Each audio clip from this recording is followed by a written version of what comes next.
Viens from Seahawks Forever joins us on the show today on the Hawk Zone Rundown to recap the overtime win, 23-20 Seahawks over the Pats. And then we're going to get into a Dolphins preview with Dan as well in the latter half of the show. So we're going to get into that and break it all down for you guys on the other side. Hawk Zone Rundown. Well, I'm the best corner in the game. For this run. What a run.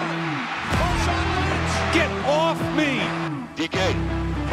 Yes, sir. Hey, it's John Schneider with the Seattle Seahawks. And Washington's got a lead. Leo Wilson to catch. Smith and Jimbo. The Seahawks are going to host the NFC Championship. Every year, the NFL does. Is it going to be another 9 and 8? Players who've got to finish something. They have to fix the offense. Part of his success and part of ambition of being the LOB Want to hear? That's trading DK Metcalf. Play him aggressive. This is the Hawks Zone Rundown with Ryan and Bryce.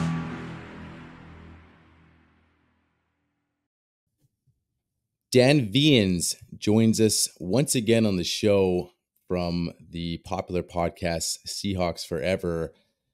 Dan, we appreciate you coming on, talking Hawks tonight. The Seahawks 2-0 here. Mike McDonald, rookie head coach, and all that stuff. Everyone's pumped up, excited. 2-0, going back to Lumen Field to face the no longer Tua Dolphins at this point. But we appreciate you coming on again and talking Seahawks, man. Always good to be on with you guys, and it's always kind of fun. It used to make me nervous, not so much anymore. I think I'm older and wiser, and I realize it really, at the end of the day, doesn't affect anything on the field. But it's kind of fun to wake up on a Monday morning and hear a lot of the national media and the football analysts out there talking about the Seahawks and talking about Mike McDonald and talking about Geno Smith. It's only taken 2 weeks for people to see what's kind of might be happening up here in the Northwest. Yeah, and that's the thing about it, man. Like, we're going to get into the game. We'll recap the game a bit. I mean, we've all recapped yesterday. We had a live breakdown of the game. But when you look at it, and we talked about it and some of the things that we obviously liked about the game and things that, they got to shore up moving forward. But then you take a step back and you look at what it is. Right now, you're 2-0. You won a gritty game on the road. And you have a rookie head coach and a team that a few months prior, there wasn't a lot of expectations. And then as the draft happened, as free agency happened, and you sort of thought, wow, great draft. John killed free agency, like what he did. Then guys like Connor Williams are coming through the door, and you're starting to think like this team's ready to compete. The way Mike was, on the podium, and he just seemed like this 5-year veteran. The things you're hearing from camp, Geno looking really good. All of a sudden, expectations start getting a little bigger for this team, and people are throwing out double-digit win predictions for this squad.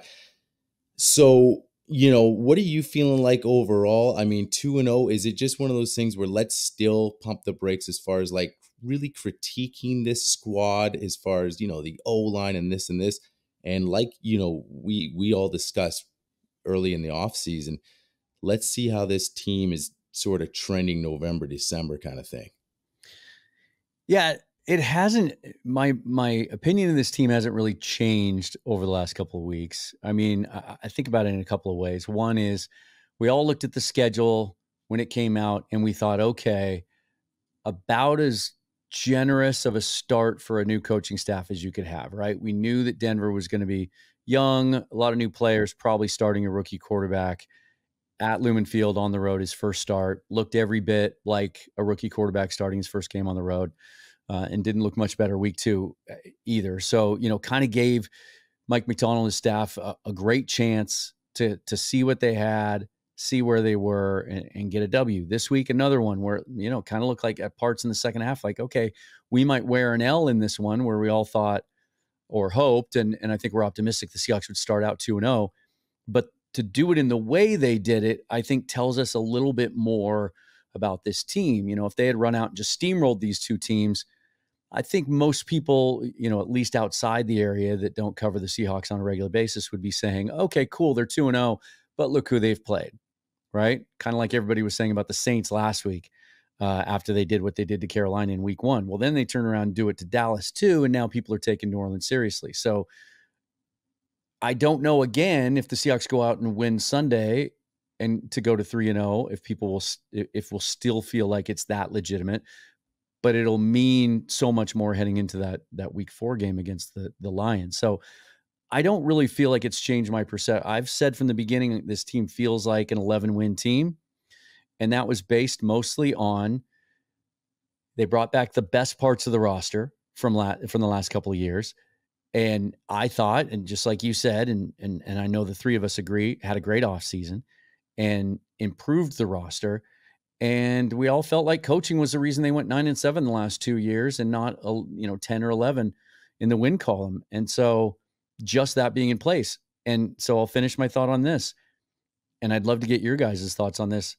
I feel like, and I always will qualify this by saying that I absolutely love Pete Carroll. I respect everything he did here. He's a legendary coach. He's on the Mount Rushmore here in Seattle, or should be. And but it was time for a change, and it was because we didn't feel like he was getting the most out of his players, the most out of his roster. I'm not sure they're 2-0 if that staff remains. I think they figure out a way to lose one of these 2 games. And that's what I'm hanging my hat on right now that I feel good about. Dan, you literally took the words out of my mouth. I feel the exact same way, that if Pete Carroll was still our coach and that coaching staff, the way he assembled it, was intact, I actually think we're possibly 0-2, because the things that I've seen from this coaching staff in the Broncos game, from first half to second half, the changes, the adjustments. Hey, we can't do this. We're going to do this. Here's our counter to your counter, essentially. And with the Patriots, like, we couldn't run the ball. So what do? We turn the game over to Geno, but in doing that, it's not like Ryan Grubb called the same stuff over and over and over again. And I don't know if you've seen the next gen stats for like JSN and DK, and the route trees and the routes they're running. They're all over the place. Everywhere. It's like a kid doodled all over a piece of paper and you have no which way the lines are going. And so I just look at some of the situations. Ryan Grubb, on offense at least, has been so good at, I feel, understanding where Geno is at in a game and in the flow of the game, and calling the right play and giving Geno options out of a play he may have called that doesn't work. And with Mike McDonald on defense, our run game this last game our run defense got gashed for 180 yards. But again, Jacoby Brissett was 150 yards, I think, throwing max. And if you take Hunter Henry out of that equation, he's less than 100 yards throwing.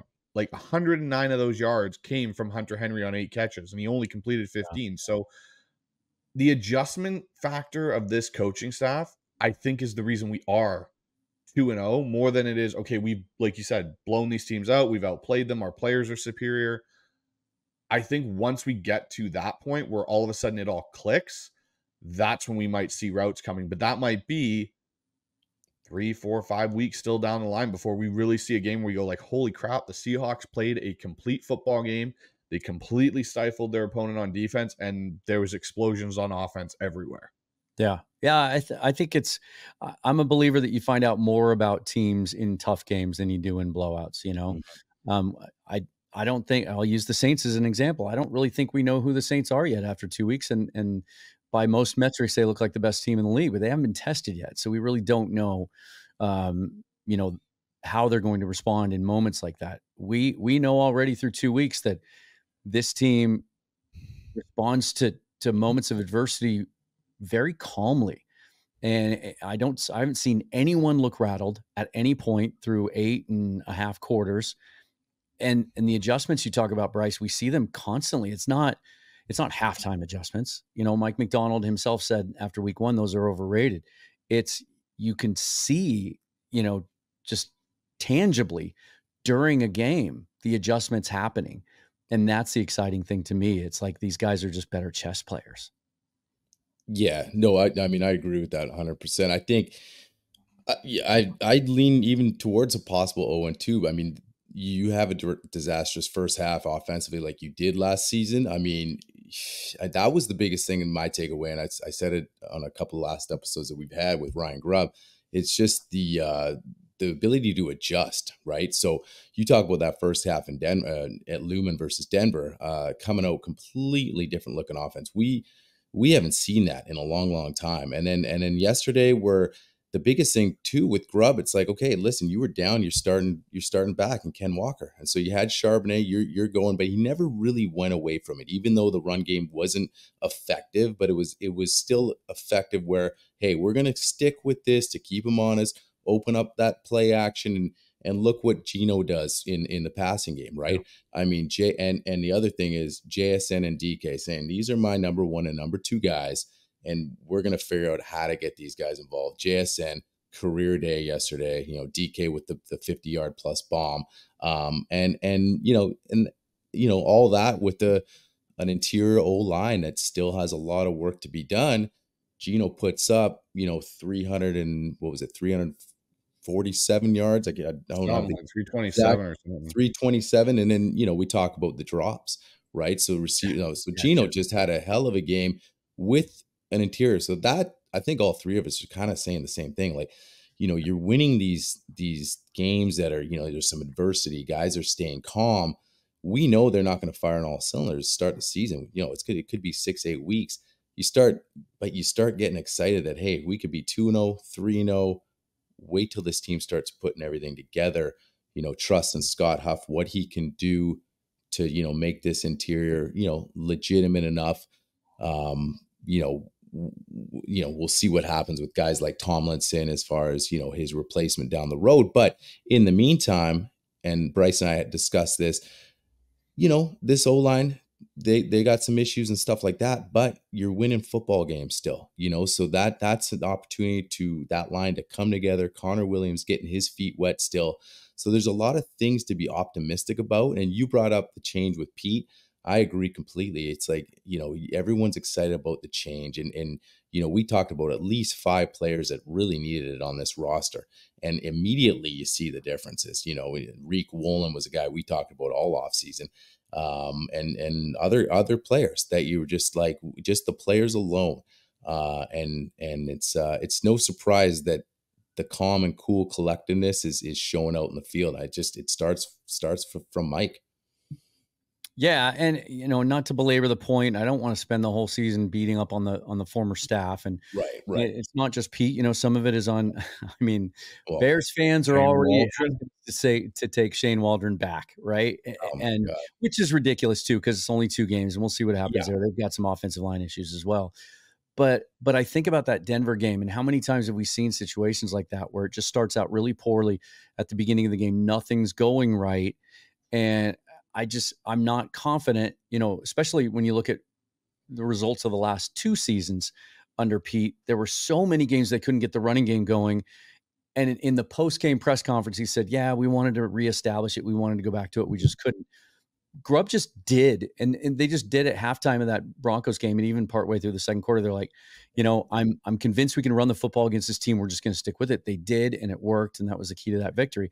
And then you look at yesterday, and they just absolutely couldn't run. And to your point, Bryce, he kept sprinkling runs in there, and I appreciated that because, again, I think we saw games under Shane Waldron. We saw games under Brian Schottenheimer where they couldn't run the football early in the game. So what they do, they just went empty backfield, 4 wides, 11 personnel, or empty the rest of the game and just like let it all hang out and just threw caution to the wind, tried to throw it on every down. And that's not a way to face most NFL defenses. And so I'm just through 2 weeks, I'm just kind of continually amazed in a really good way about just how smart and forward thinking and adaptable our staff is on both sides of the ball, because that's something that has frustrated all of us for a long time that we didn't have here, that we would see in other teams when we watch them play. Well, and that's the one thing, like I look at, with Ryan Grubb, and this is the thing where when we were talking in the offseason, everyone was saying, oh, are they going to be like the Huskies and air it out all over the place? Or, what are they going to be? And the one thing that I think I've noticed with Ryan Grubb, especially with the run game, him and Scott Huff, they don't really have an actual identity in the run game. If you really watch the 2 games, one game when we started out with the first half of the Broncos, they tried to do zone. You could see it. It wasn't working. Okay, cool. We're going to go to duo and power, and we're just going to start hacking you down in between the guards. and pulling and moving guys out of the way, all of a sudden our run game completely opened up and Ken Walker went off in the second half. This game, it's like they started with that because of Ken Walker not being in there. They didn't even attempt the real zone. They tried a few plays, but I think, and this is just my kind of recap of Charbonnet because, I saw you earlier on the 12 Talk podcast with the guys in the UK and just everyone on Twitter, like basically beating down on Charbonnet saying, oh, he's not worth the draft capital he was. He's not this, he's not that. Zach Charbonnet to me, and if you look at what they did when they drafted him, it was Pete trying to recreate the 2006, 2005 USC backfield when he had Thunder and Lightning and Lindell White and Reggie Bush. Ken Walker is your Reggie Bush type. And I'm not saying he's the same player, but he's that quick, elusive, explosive running back. Charbonnet's your power back. He's your guy that he's not going to have that quick explosion, but he's going to wear down teams throughout a game. The problem right now with Seattle's offensive line, I think, is I don't think they're built yet to establish a Zach Charbonnet type of runner because you've got Lincoln Tomlinson and Anthony Bradford who seem to be struggling with Connor Williams, that threesome there, because I think Connor Williams wasn't there through all of training camp. There's still just missed assignments that they're missing on. It's not like they're getting overpowered. They're missing assignments and blocks. And I think that's where Charbonnet had the most problem yesterday trying to run the ball. But pass pro-wise, he was phenomenal. Like, he saved Geno a couple of times when things went sideways. So I think people need to ease off Charbonnet and just understand that you can't expect what you get from Ken Walker from Charbonnet. Charbonnet is a complementary back to an explosive back. That's what he does best. Yeah, and I think that I like that perspective and hearing it from you because that's something that I don't quickly recognize. Like, you're one of those guys, and I know a bunch of other guys that can just tell from the snap of the ball, like that was a zone run, that was a gap power run. Some of those things are obvious to me, some of them aren't. But it seems like that maybe that's the kind of thing. And they've talked about it as far as both sides of the ball go that, hey, we might run different things, different weeks, depending on who we're facing. And maybe that's something that maybe they're going to have to throw that out the window because they're just going to have to figure out what this offensive line does best and try to lean into that until they establish anything. Because McDonald said again today at, not on his coach's show, but his media availability later in the afternoon, he said, we're just not moving guys. We're just not moving guys in the run game, and we got to figure out how to do that. If you can't move anybody, just from the snap, you're not going to be able to run gap power. Yeah. So maybe they'll have to go back to leaning on some of that outside zone, but that's harder to do when you don't have Ken Walker back there. So, that'll be in flux. Fortunately, when you look at the Miami Dolphins, let's see. I was just looking at this. Their run defense grades from PFF. Nope. I was thinking about a different category. They're number one overall in defending the run. So, hey, Dan, we're going to touch on the Dolphins in a second, but I got to ask you one thing that stuck out in the game. And again, love everything Mike's doing. Coaching staff, they're young for 2 games now for Mike. When it was what was the score? They had a chance to go up by 7, and it was 4th and 1. And I believe they got stopped earlier, correct? Or was it? But anyways, what did you think based on no Ken Walker, what you just said with Mike, we're not getting that push. Did you think at the time, and I know the analytics, right? But at that time on the road, would you kick the field goal in that situation, go up by 7 in that second half of that game, or were you fine with that call? I'll tell you what my exact reaction was before the snap, because that's what I always try to gauge it on. We get so much. I thought the play call was predictable. Actually, I was 100%, but I wanted them. I thought going for it was the right call. Okay. Yeah. As they were lining up to do it, I said, good drive to start the game. You're on the road against a team that you're not really familiar with. And let's try to get on top of these guys. And then we can pin our ears back a little bit on defense. But to run it just straight up the middle, the way that they did, kind of a slow developing play once again, which they kept trying to do with Charbonnet and with an offensive line that wasn't getting any push, didn't love seeing that. But then, that was early in the game, and the week before we saw him have success on a couple of those runs. So, I thought it was the right call at the time. I'm okay being selectively aggressive. I'm not a big fan of the Dan Campbell approach where you just the Eagles have done this, quite a few times too under Nick Sirianni, just like go for it every time. Like I don't believe in that. And it doesn't seem like that's the kind of team we're going to be, especially listening to McDonald's comments after the game. But I thought it was the right call there to do it. Just, didn't get the result we wanted. Yeah, no, absolutely. Hey, Dan, real quick, I just want to touch on the defense in this game, particularly. First game against Denver, I mean, tackling clinic, right? It looked great, everything about it. And the defense, I mean, they played good. It was just obviously, Pats put up runs. That's what they were going to do. They were going to ground and pound. That was probably going to be their most effective way to, with their physical backs. We gave up quite a few yards on the ground. But the D line still applied pressure when we needed it, and at the end of the day, when you look at it, big stops when we needed it.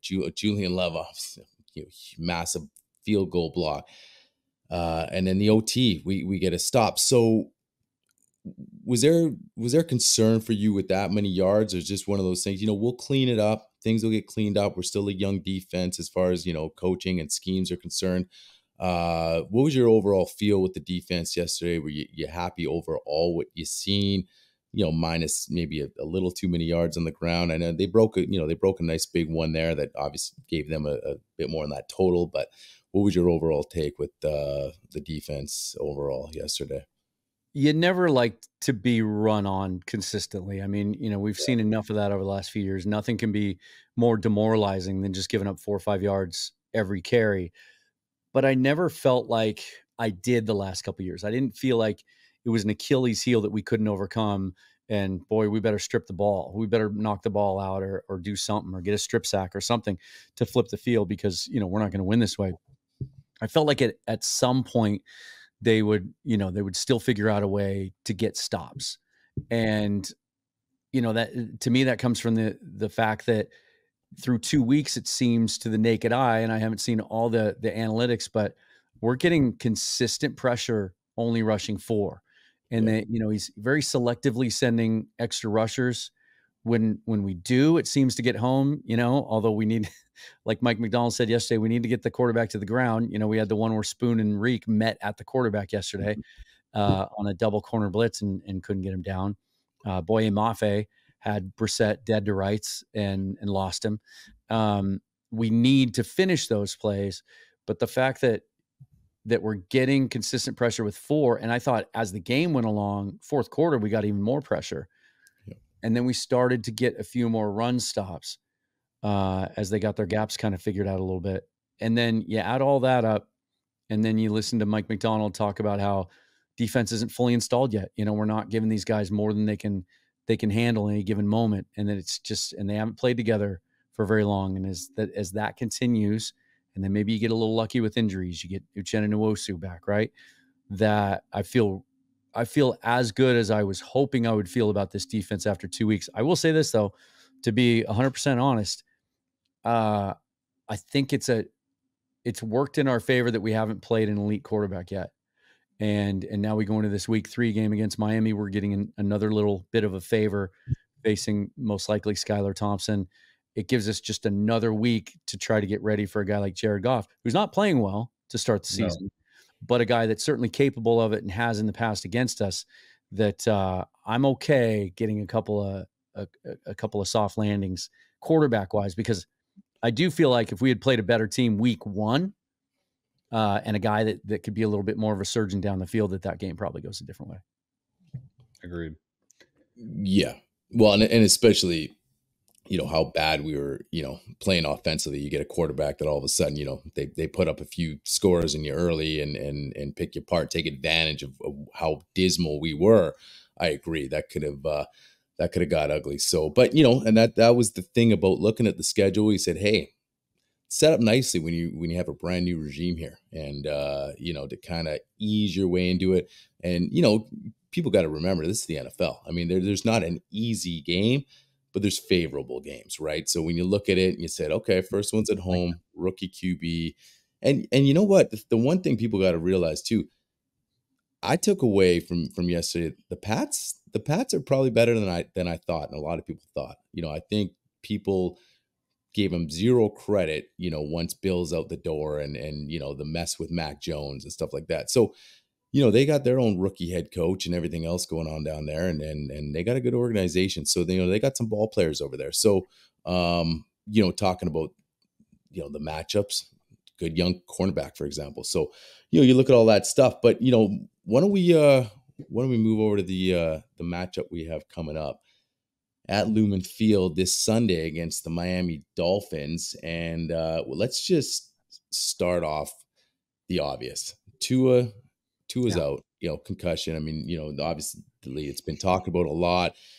Should this guy retire? All this stuff, but you talked about injuries and dodging bullets and stuff. Huge part of that offense.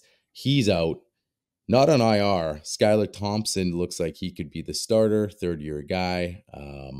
Hasn't played much. What are they going to do here offensively against the Hawks? I mean, I guess it's going to be hand the ball off, try to ground and pound with their backs. How do you see Miami attacking Seattle here? Yeah, well, they've got some injuries to deal with in the backfield too. I think Wilson and Mostert are both nicked up. I haven't heard the latest on them. I heard Mostert's set to return. Okay. But even when he was healthy going into week 1, I mean, Devin Achane got most of the touches there. He was clearly a guy that they were intent on featuring. And he's a little scary just because he's so explosive, right? If you give Devin Achane some of those holes that Ramondre Stevenson and Antonio Gibson, who really surprised me yesterday and how physical he ran the football. I didn't know he was that type of player. You give those holes to Devin Achane and he might be gone, right? Those might be house calls. And so that's something that, we have a little extra time to button that up because we got to see, they got film of the Dolphins a little early because of the Thursday night game that they'll get a chance to approach that and they'll be able to devote more resources to it, certainly because Skylar Thompson has never done anything in his career, nor has Tyler Huntley if it ends up going that way. And I'd be surprised if it did. Neither of those guys has proven, even in a small sample size, to be able to beat you much down the field. Thompson's a 50% completion rate guy in his limited opportunities so far. So I think this would seem to be a really scary proposition for the Dolphins, given Mike Macdonald's history, and that and that the talent we have on that side of the ball and Macdonald's ability to scheme, that if he knows he doesn't really have to worry about the quarterback beating you down the field, kind of like week 1, that he can dial some things up pressure wise, because the offensive line play has not been very good for the Dolphins either. I think they're down there near the bottom of the league so far, at least according to PFF in their pass block rates. So should be another opportunity for that defense to sort of exert their will up front, I would think. So the one thing I think you'll see from Miami, and this is what I would do as an OC myself, with a young quarterback in there that, hasn't played a lot, I need to give him easy answers, like quick, easy things, get the ball out of his hands. So actually, speaking of that, I'm going to bring up some all 22 of the Buffalo Bills Miami game right now, so we can just kind of have a look at a couple of their quick plays that they like to run. And this is when Tua was in the game. So just give me 1 second here, and I'll bring this up. So this was their first play of the game, but the thing that they did so well is they moved their fullback here outside of Waddle and give this defensive back a two-way go, basically. He's got to decide, is he bouncing out? Does a safety come down to Waddle here, which is a mismatch? And this is the stuff I think we'll see McDaniel do to give Skylar Thompson easy reads. How does the defense adjust to our certain motion? So when you watch it through, you'll see Ingold here motion all the way out, and that's what they do. So they bump out, and so you get Waddle's kind of split, safety's over top. They're afraid of the speed. Tyreek's basically got a safety over top of him backside with the corner. And you'll see how this play develops. It's a quick, easy read for Tua. It's open, quick out, ball's out of his hand, nice and easy. And those are the type of things I think you'll see that Mike McDaniel will dial up. It's a real simple, easy read. Okay, we're going to give you a little motion. We're going to see, okay, they plus a linebacker out. Waddle's got a win there. He's inside shade of Waddle there. And it's a quick speed out and sit, bang. There's an instant 5 yards, get the ball in our guy's hand nice and quick. So those are the type of things I think we'll see this team do and use against Seattle in a lot of ways, just because we aren't going to need to bring a lot of pressure. And Miami's probably banking on that. Like, I don't think you're going to see Mike McDonald go blitz heavy versus Miami. They're going to basically go, okay, we're going to sit back. We'll send our 4-man rush. We get home. We get home. If we don't, we don't. Yeah. So that's what I think we'll see happen with those guys. But yeah, those are just that's one of the things I think you'll see Mike McDaniel do with Skylar Thompson is how do we get Mike McDonald's defense to tip their hand a little bit, but I don't think Mike will fall for it.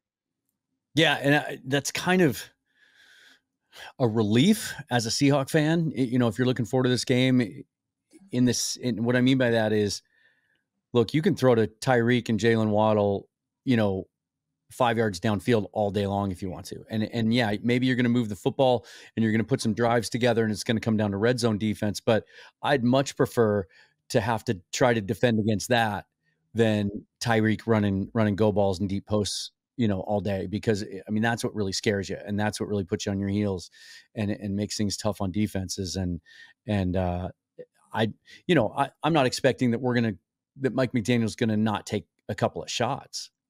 Because, you go back to that chess match.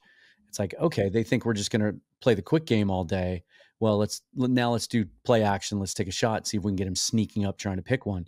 But, I'll just say this. There's a lot of fans out there. I've heard a lot of this sentiment like, oh, good, we don't have to face Tua. And we're going to talk about the rest of the NFC West too, and some injury issues a little bit later. Like, I always want to be healthy, and I always want to face teams when they're healthy. I'm disappointed that we're not going to see Tua next week, even though it means that it's much more likely that we'll come out of there with the win. I would much rather be playing the best. Yeah, no, I agree with that too. But you talk about, I agree with they're definitely going to take a couple of shots. You brought up A-Chain, like I think it was the Buffalo game there, 22 carries, 96 yards, 7 receptions for 69 yards and a TD. So, those are some big time numbers. So that's where I look at it. Like, you got your backup QB who never plays, and you got this guy healthy, ready to go. I mean, I think that's where they're going to try to, and then when you look at what the Pats did to Seattle on Sunday, putting up 185, I think, McDaniels is dialing that up first and foremost, and then you got the speed. So here comes play action. I mean, that's to me how I can see them playing it, just because you're not dealing with Tua. So, that I don't think really McDaniel's going to trust him to say, okay, let's just get a little pass happy, even though you have that dynamic receiver with Hill and Waddle. And I'll say this too, though, that there's one thing that the Seattle defense is going to have to prepare for, maybe a little bit more than they would have against Tua, because, ironically, even though he got hurt trying to run the football, that was something that he was going to do less and less, given his injury history. And so probably not a thing that you'd have to really game plan heavily for. But Skylar Thompson, at least early in his career at Kansas State, ran the football quite a bit.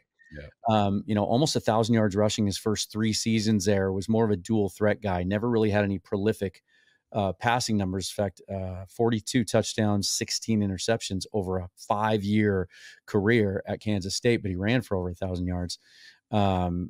He might be a guy that's a little bit more willing to take off and run. And there were some times Sunday where, we were a little fortunate that Brissett wasn't more of an explosive athlete, because he could have probably turned some of those scrambles into a little bit longer runs. Well, here's just one more thing I'm going to show. So I've got some footage here of Skylar Thompson playing later on in that game for the Dolphins. And the one thing that, again, like you were just saying, Dan, about his ability to move around, he's a little bit more nimble and agile than, say, a Tua Tagovailoa. But this is, again, they're using that motion. And then you watch, and this is where I think Mike McDonald's going to, the late motion and role of the safety here and the linebacker is what I think is going to be Mike McDonald's friend. Is Skylar Thompson doesn't trust anything he sees.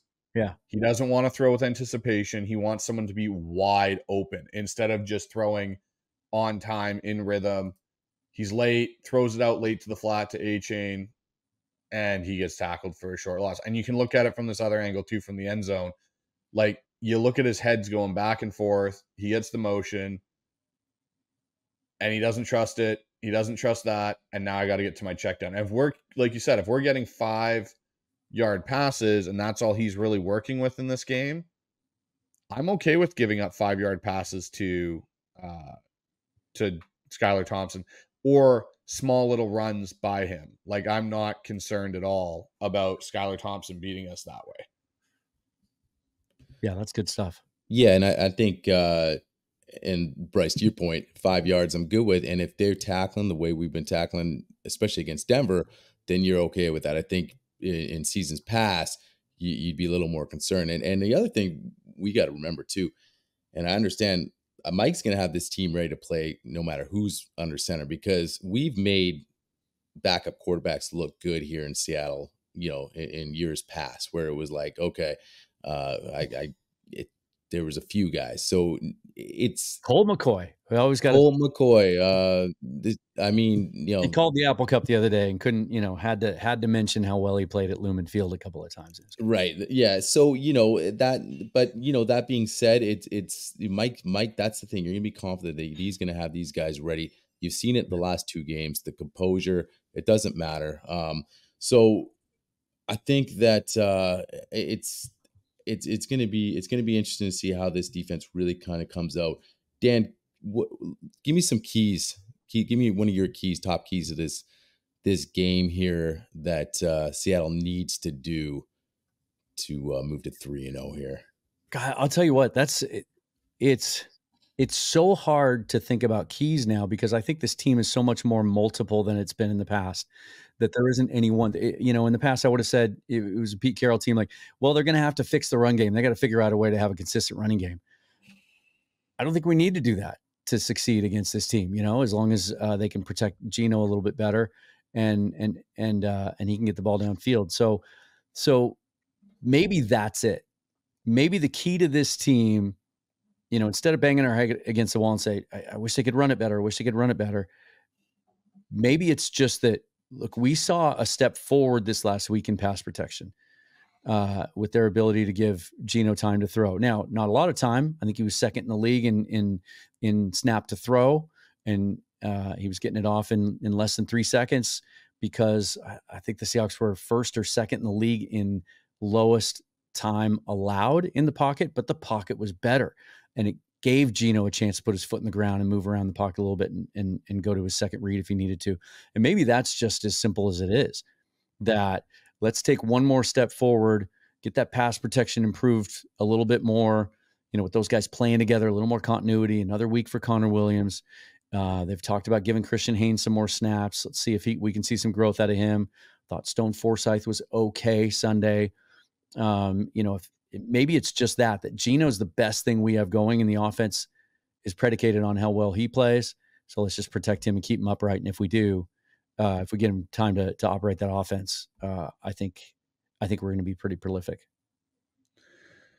Yeah, my key is going to be the interior play of this O-line again. I know, and like we said earlier, we don't want to bludgeon this point home about the O-line, but man, when I look back at the all-22 of this game against New England, Lincoln Tomlinson is not even in some respects serviceable as a left guard in a lot of ways. Like, Bradford got better as the game went on. You could see him start to play a little bit better. But Lincoln Tomlinson, there was I think at least out of 5 plays in this game where I look at it and I just go, if he makes his block, we've got some running room. Like, we've actually got space to do something. And it's just him, and I don't know if it's him getting out of his stance too slow, if what they're asking him in this scheme is too much for him given his age and his size.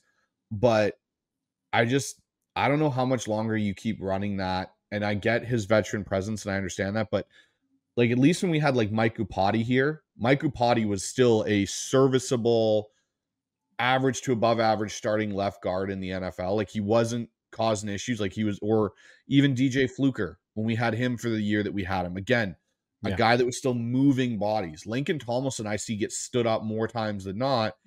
And then in the pass game, he's a liability. So I'm really interested to see. And I think if Miami's, defensive line is as good as they are, which they are against the run, I think that's where you're going to see a lot of their blitz go into. I think you're going to see a lot of their ability to stop this run game is going to be focused on, hey, we're going to shoot the gaps that Lincoln Tomlinson's there on, and we're going to try and blow those up immediately because he's struggling to this point. Now, Charles Cross is playing well. I agree. Stone Forsythe played well last game. We're probably going to see him again this game. I don't think George Fan will be back. But yeah, I found it interesting today too, Dan, when I was listening to Mike McDonald and him saying like, that's still an ongoing competition there at right guard. We're still trying to figure that out. Maybe there's a point where you pull Tomlinson and kick Bradford over to left guard and you put Christian Haynes at right guard. Or just play Haynes at left guard. I talked a little bit about this on my reaction show because we did see some reps, quite a few reps out of him actually in the preseason.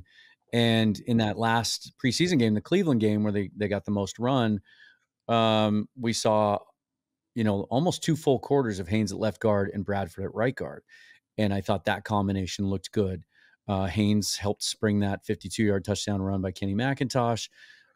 He looked comfortable there for a guy that has never played on the left side in his career at Connecticut. So I think I've been saying it's a matter of if, not when, or it's a matter of when, not if Christian Haynes starts. It's just a question of which spot. And I think you make a really great point.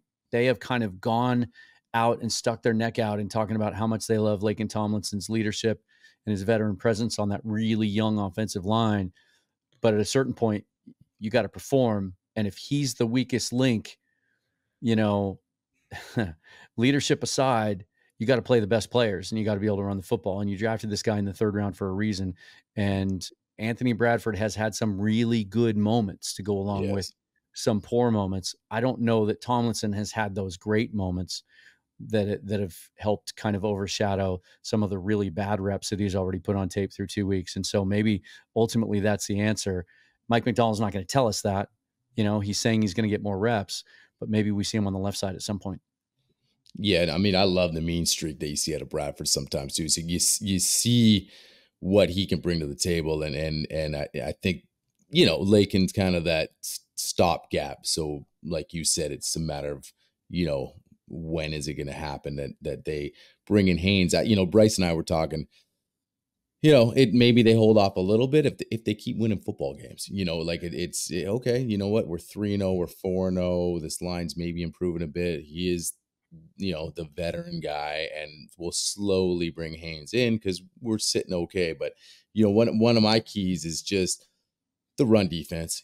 Just shoring it up and getting pressure, just the front seven, just getting pressure to this backup QB early, and just getting him completely uncomfortable coming into Lumen Field, just like they did. They wanted to do with Bo Nix. Rookie QB coming into Lumen.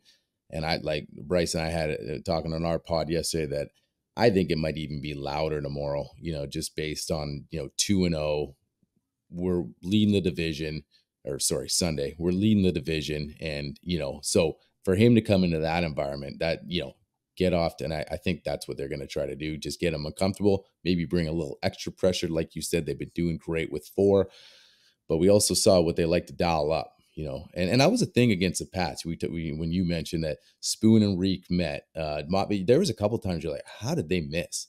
And that's just almost by fluke. Like you're 9 times out of 10, they're gonna get that right. It's just sort of sometimes Houdini comes out and which Brissett was that guy and just somehow got out of those. But you like what you saw. The calls were great. Dialing that out was beautiful, and it just didn't work out in our favor that time, but they were there. That was the nice thing about it. It's not like they were stopped. So yeah, I think you might see a little bit of that early on and just go after this kid and just be like, man, what did I walk into? Yeah, I like the consistency of the pressure that we're seeing. And even in the run game, it's, to me, after, the tackling looked good week 1. We all talked about the tackling, but I think a lot of that was open field tackling. We saw a lot of really good individual efforts from the linebackers and even the safeties flying up and making tackles. In this game, I felt like I'd be interested to see the yards after contact numbers, because we missed a lot of tackles in the running game. We had contact at or around the line of scrimmage from some of our bigger guys. Leonard Williams was bouncing off guys. Byron Murphy was bouncing off guys instead of bringing them down. And so that certainly needs to get better. And it will. I don't think this coaching staff will stand for that. McDonald has talked about it pretty incessantly since the end of the game, that like 180 yards on the ground is not okay, and that we gotta finish and we gotta tackle. And so I do think they'll fix that. So my other big key in this game is keeping Geno clean. Like if we can't run the ball again, which is a potential, we have to keep Geno clean.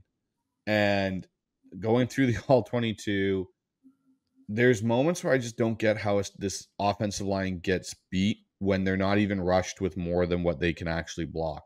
And there was one play in the entire Patriots game, which, you know, we talk about Geno and how well he did play, and Geno played phenomenal. It was very reminiscent of the game versus Denver, his INT that he threw. And they get immediate pressure inside. And I'm just going to show it just as another kind of clip for our viewers to see. And this is what Haynes rep.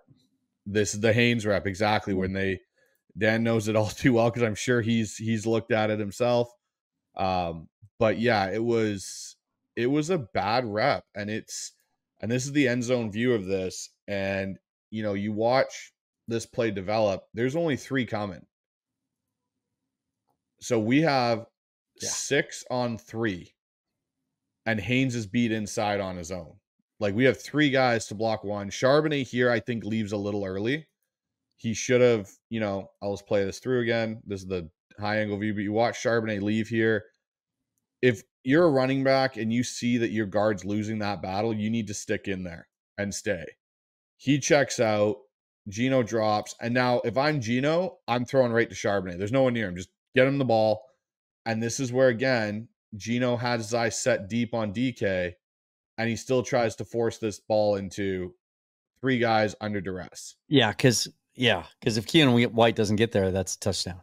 I mean, exactly. Almost, and that's 100% it. And that's where, and the other angle where he's for me with Geno, it's got to be okay, we've kind of lost this play like a little bit, but we can still salvage it by me hitting that check down to Charbonnet. If he throws that to Charbonnet may turn it into 5 yards or whatever. It's just a safer play, because what I'm worried about is this happens at a more crucial point potentially in a game, and it's picked this time again, like it was in the Denver game. Right. Sometimes I wonder with Geno, he gets so, I know I can make this, and he gets so strong-willed and believed, and I can do this. When a guy's hanging on you, just take the easy pass, get it to your check down, live to fight that next down. And this is the one play, like out of all of them, where I went, Geno, okay, I see what you saw, and 100%. You don't get touched. That's a touchdown to DK. Done. You did. The guy's hanging on you. Just throw the check down. But the more concerning fact is we had 6 guys to block 3, and our quarterback still got pressure. Yeah, and I do think that's kind of a cool rep in some respects, because it's a hell of a learning opportunity for Christian Haynes, because I like what he did there. To me, that's, you know, he just stuck the one arm out there, right? He comes from the University of Connecticut. He played a lot of football there. He's used to being more physically advanced and just bigger, stronger than the guys he goes up against. He can do that. You see reps like that in the preseason, where he's got his hand on one guy and then he looks to his backside, or he shoulders a guy and then he gets to the second level. That's advanced stuff from an interior offensive line standpoint, but you can't do that to Keon White. And, you know, that was his first time going up against him. I think they ran the ball on his first 2 reps, and that was the first pass play. And that was just like, okay, welcome to the NFL, kid. You know, you can't hold Keon White off with one arm. But also being able to recognize there what you're saying, he didn't have to worry about anybody else. There wasn't anyone else stunting or twisting in. There weren't any other delayed rushers. All he had to do was focus on Keon White, and Christian Haynes is strong enough, as good as Keon White is, to take him on one-on-one if he had just had a little better technique there. So I trust he'll learn from that. Yeah, for sure. So we're gonna jump over to the division, but before we do, we need some predictions here. I know it's early in the week and stuff like that, but we need some scores. We've done it 2 weeks in a row here. So Dan, we can start with you. Who do you got, and give us a score? God, I wasn't that far off on the New England game. I had us winning 17-13. Okay, I had 21-13.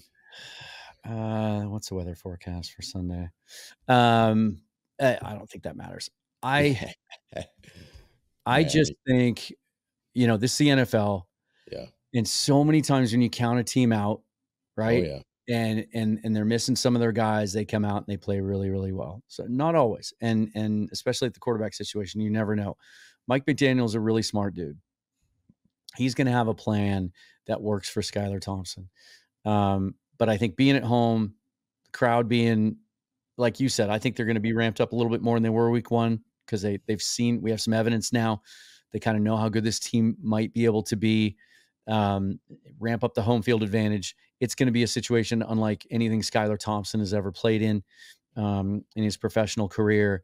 And I think when you take the aggregate of the 2 weeks that we've seen from this defense and you put it all together, I think each and every week the staff gets to know their roster a little bit better, what they can do well. There's going to be a lot of teaching this week. I think it's going to be a really, really solid performance from the defense. So let's say 24-10. I think maybe I'm jinxing us here. And maybe I'm just, what's the word I'm looking for? I'm underestimating what the Dolphins can do. But I think that, I think they've had some issues in pass blocking. I think Skylar Thompson playing quarterback, they've got some injuries in their backfield. I just feel like the Seahawks are going to put their best, most complete performance so far of the year together on Sunday. Yeah. Bryce, go ahead. I'm kind of like stuck in this. Does Skylar Thompson come out and shock us? Because I have that PTSD of every non-viable quarterback coming into Lumen Field and somehow going out and it's just like in the back. It's like that thorn that's just stuck and you can't get it out. It's like, is this going to happen? I kind of tend to agree with Dan, though, that I think this is a good chance that I think they're going to clean up some stuff. I'm going to say I think Seattle wins 27-7. Wow. I think that Skylar Thompson, I think they're going to get one fluke touchdown, whether it's a deep bomb or Tyreek breaks it and goes 70. But I don't think there'll be enough sustained movement, especially with their running back room beat up. Their O-line's kind of a mess. You've got a guy back there that, like we alluded to earlier, so he's a 50% completion guy in his career. And I don't think Mike McDonald's the type of guy to coach or play down to what he thinks he's going to get. I think he's going to come out trying to lay out knockout shots right off the bat and just discourage this quarterback. And offensively, I think, depending on, again, how our O-line does, I think Geno can dice up the secondary. Like, yes, Jalen Ramsey's out there, and I get it. But the thing is I think the DK Metcalf that we're seeing now and how Ryan Grubb is utilizing him is going to make Jalen Ramsey's job a lot harder, because I don't think, as we saw against New England, DK did not line up in the same spot more than twice. He was all over the place. His 50-yard touchdown is the first time we've seen DK lined up in the slot and running a go ball in the slot. Like, it was like, oh, like, where I went back and watched it twice. I'm like, oh yeah, he must have been outside. No, DK's in the slot and Charbonnet's outside of him. And so that, plus, you look at JSN, got 16 targets. Like, we went from having Tyler Lockett in game one being kind of this renaissance game for Tyler to all of a sudden being, okay, this is what we expected this offense to look like in the passing game, with DK getting 14 targets, JSN getting 16 targets.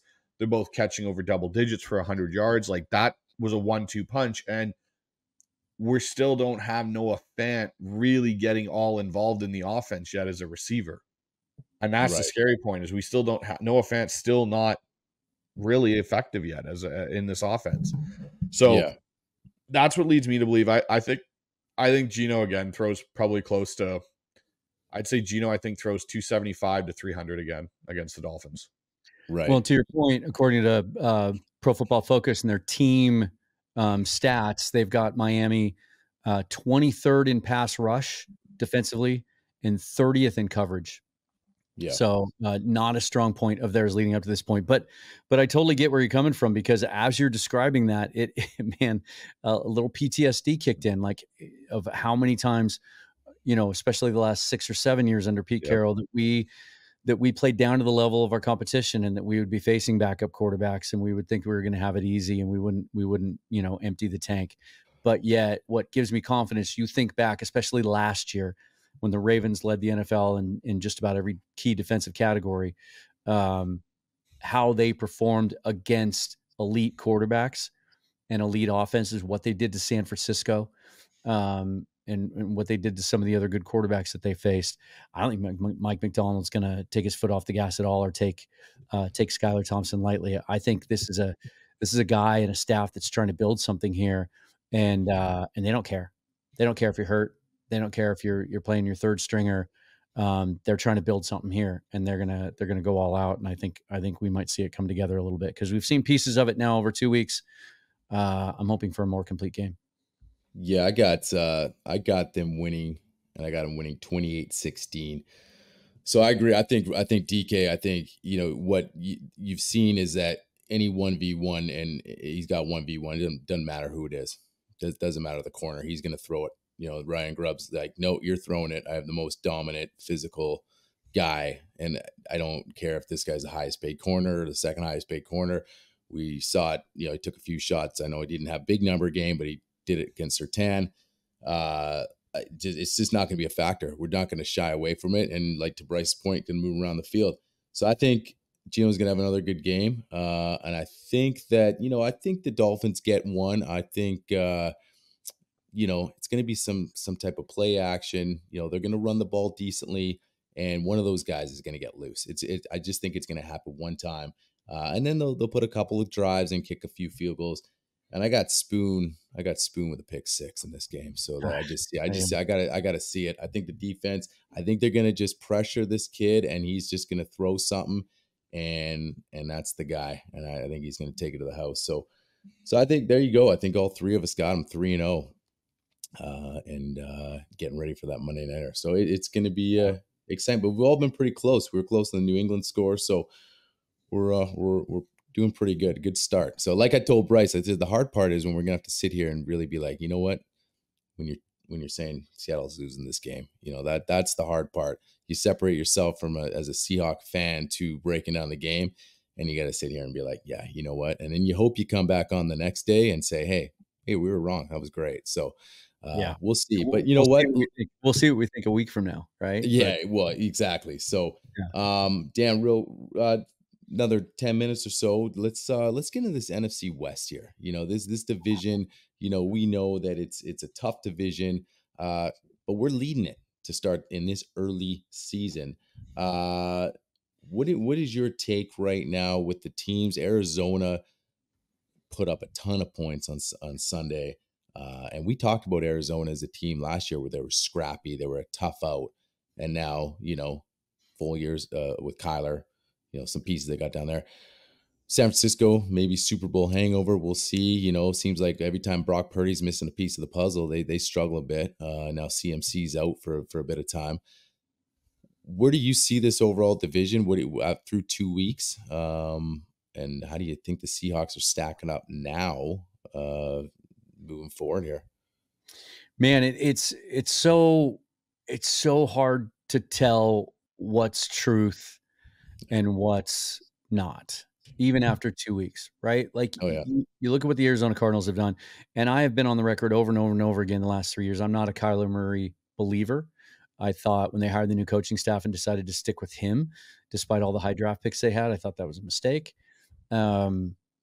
And I thought they were going to be such a liability still on defense this year, even though they've had a couple of nice drafts back to back. I still think they're really short, especially up front on defense.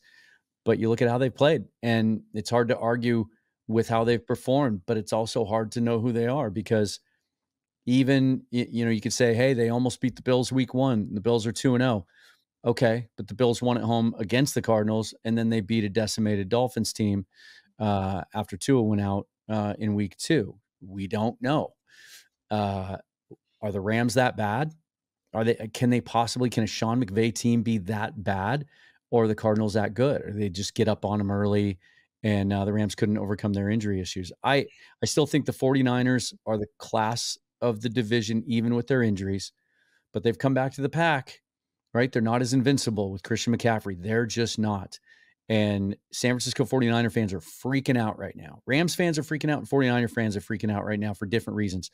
Rams fans, because the injuries just keep piling up, right? Cooper Kupp goes on IR today. Steve Avila's on IR. They just put John Johnson, their safety, on IR. It looks like Jonah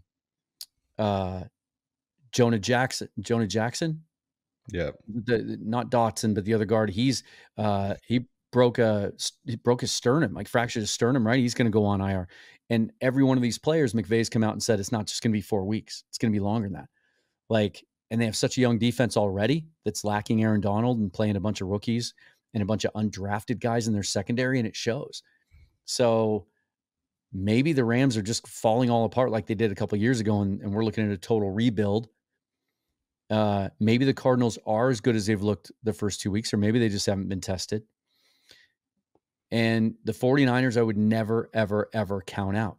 But 49er fans want Kyle Shanahan fired for play calling last week. That's how ridiculous it is. And sometimes you just get too used to winning in certain places, right?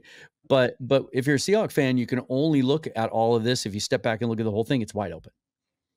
It's wide open. And just 2 weeks into a 17-game season, we can honestly say that winning the division should be the goal for this team.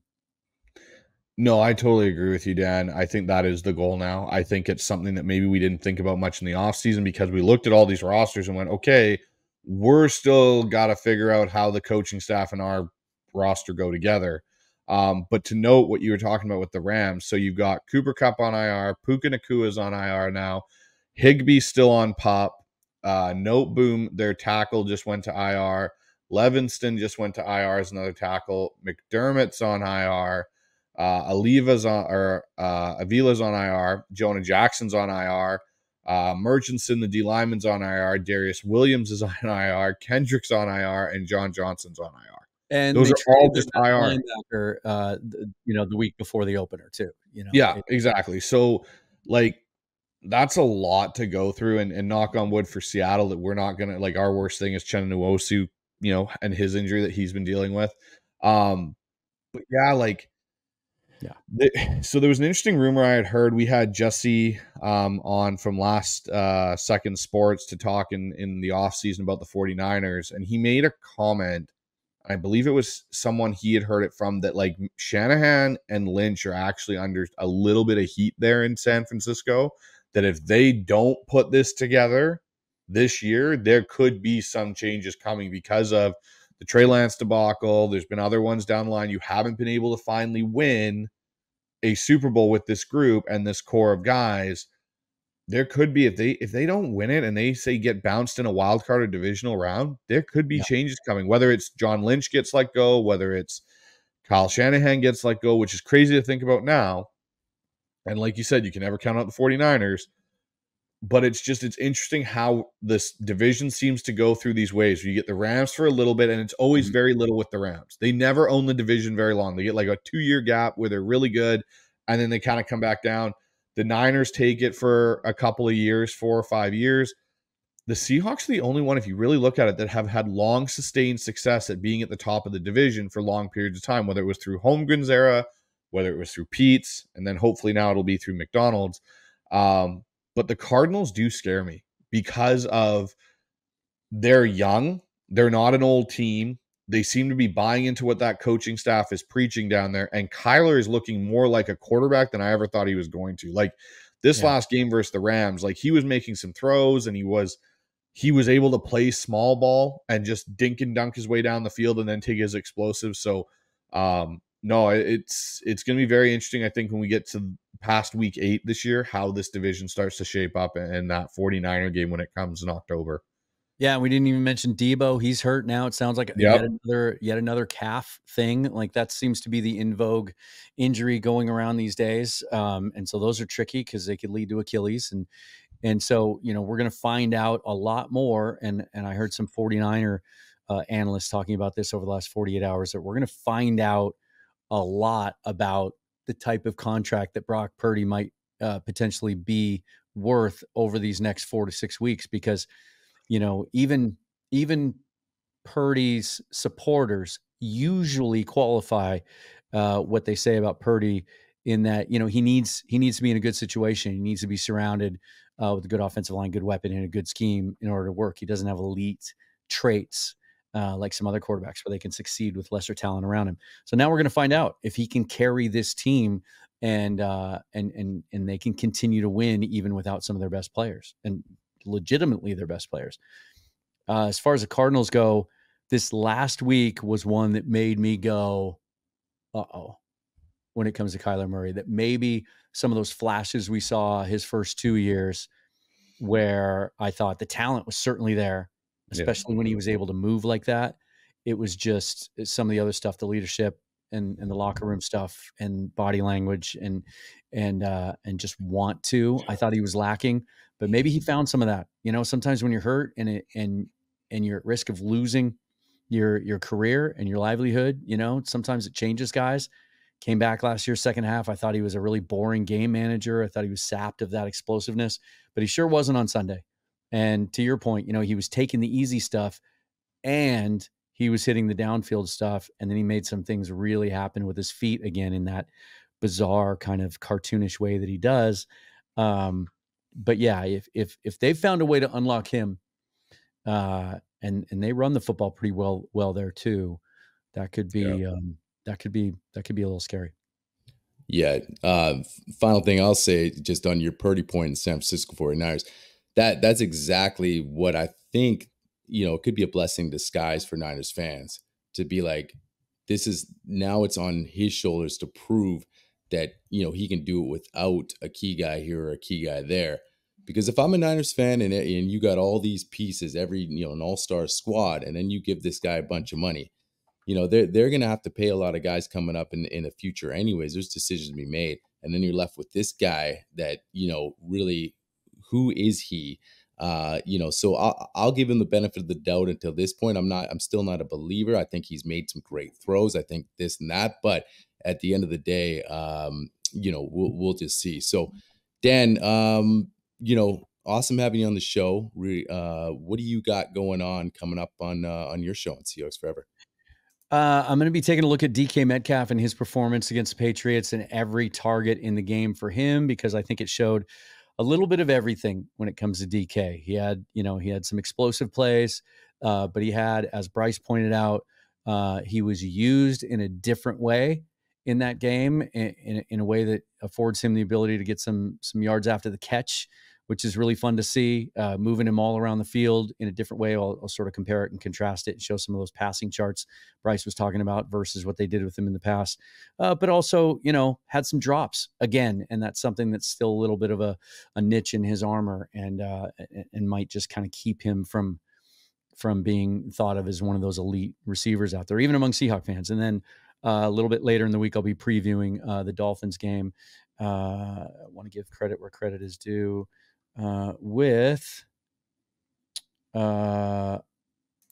Sorry, can't find his name now. No, here it is. Tyler DeCina is a content creator for the Dolphins. Does some really cool stuff, and he's very heavy into statistical analysis and analytics. So I'll be hopping on with him Thursday to give everybody a chance to kind of get ready for the game and look ahead to the Dolphins. Awesome stuff. So guys, if you haven't gone over there yet, go over there. Seahawks Forever with Dan Viens. Awesome podcast. Anybody that has been, obviously Dan's been on the show a few times, so everybody watching the show should be subscribed by now. But Dan, we always appreciate having you on. Love having you on. And hopefully by this time next week, we're 3-0 and getting ready for that Monday nighter against Detroit and leading the division. So we appreciate it. Thanks again.